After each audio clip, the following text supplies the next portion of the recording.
boleh perkenalan dulu Mas, Masnya siapa? Baik, nama saya Adi Prasetyo. Oh, Saya jurusan Ekonomi Syariah, Fakultasnya Ekonomi dan Bisnis Islam. di sini saya ingin mewawancarai sedikit bertanya-tanya yang Iya. mengenai media sosial. Masnya kan mahasiswa UIN Gus Dur nih. Iya. Nah, bagaimana sih pengaruh media sosial terhadap pandangannya, terhadap penggunanya sebagai mahasiswa gitu loh? Baik, kalau untuk pandangan saya sendiri terhadap media sosial terhadap mahasiswa, kaum mahasiswa atau kaum milenial, dia sangat bagus pengaruhnya. Satu sisi memang media sosial itu bisa memberikan kemudahan akses informasi yang sangat cepat, juga bisa memberikan dampak finansial bagi mahasiswa.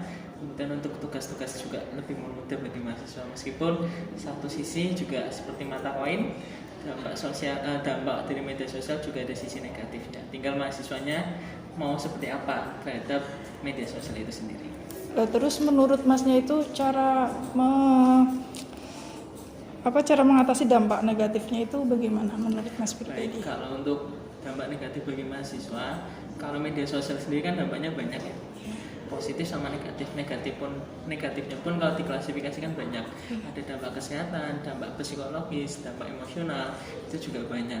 Nah, dari mahasiswa sendiri yang bisa untuk mencari tahu sekiranya hal-hal apa yang bisa dilakukan untuk mengurangi dampaknya. Seperti contoh ketika media sosial itu berisi hal-hal hoax ya, maka bagaimana mahasiswa itu untuk memfilternya, apakah harus meng-cross check lagi atau seperti apa. Jadi ya itu tergantung mahasiswa sendiri mau seperti apa. Kalau saya pribadi ya biasa, jadi kalau ada informasi broadcast atau apa ya saya telusuri dulu kebenarannya. Kemudian kalau untuk kesehatan saya batasi penggunaannya ketika di ruangan yang redup ataupun ketika katakan sudah mau waktu tidur biar tidak mengganggu kesehatan. Gitu. Nah, terus menurut Mas itu bagaimana sih cara menggunakan media sosial secara bijak menurut Mas? Ya baik, kalau menurut saya pribadi ya, kalau untuk bijaknya sendiri kan sesuai kebutuhan ya. Iya. Karena kata bijak sendiri pun pemaknaannya masing-masing. Jadi kalau saya pribadi ya bijaknya itu kita harus tahu kapan posisi kita menggunakan media sosial, apalagi ketika mahasiswa kan bisa jadi kadang ketika pembelajaran tatap muka baik itu presentasi atau apa di kelas sering masih mainan HP itu ya itu harus dikurangi juga karena sebetulnya nanti ya media sosial itu ada waktunya sendiri untuk main. Jadi kalau saya ketika waktunya apa ya saya lakukan, media sosial paling saya gunakan ya sehari itu hanya sekitar 5 jam per harinya. Yang lain ya sesuai aktivitas ataupun kerja dan sebagainya kita fokus, karena ketika di dunia kerja pun bahaya kalau semua kebiasaan sering pegang HP, media sosial masih on dan sebagainya, ya atasan kita juga sering mantul di situ. Oke, baik, cukup sekian aja Mas. Terima kasih banyak ya. Banyak ya. Sama-sama. Mbak, nama Mbak siapa? Perkenalkan, nama saya Rafiqatul Umah dari jurusan Akuntansi Syariah semester akhir. Semester akhir. Panggilannya siapa Mbak? Umah. Oh, Umah. Mbak Umah ya. Di sini saya akan menanyakan bagaimana sih pengaruh media sosial terhadap penggunanya. Kan Mbak sebagai mahasiswa di UIN Gus Dur ini. Iya. Menurut Mbak bagaimana? Oke, kalau menurut saya media sosial itu kan gunanya banyak banget. Ada yang negatif, ada yang positif. Nah, bagi mahasiswa terutama bagi saya itu bisa menambah wawasan. Nah, kemudian dari misalkan kayak di Instagram ataupun di Facebook ataupun di Twitter itu kan bisa berbagi informasi. Berarti mungkin saja kayak kita di UIN ini kan lebih masih gencar kan menggunakan Instagram sebagai penyalur informasi. Terus menurut Mbak pribadi bagaimana sih cara bermedia sosial secara bijak biar tidak ada dampak-dampak negatifnya yang keterusan? Oke.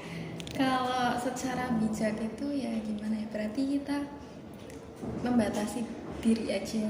Kita sewajarnya saja dalam menggunakan media sosial, tidak menggunakan untuk hal-hal yang negatif, hal-hal yang menuju ke keburukan gitu.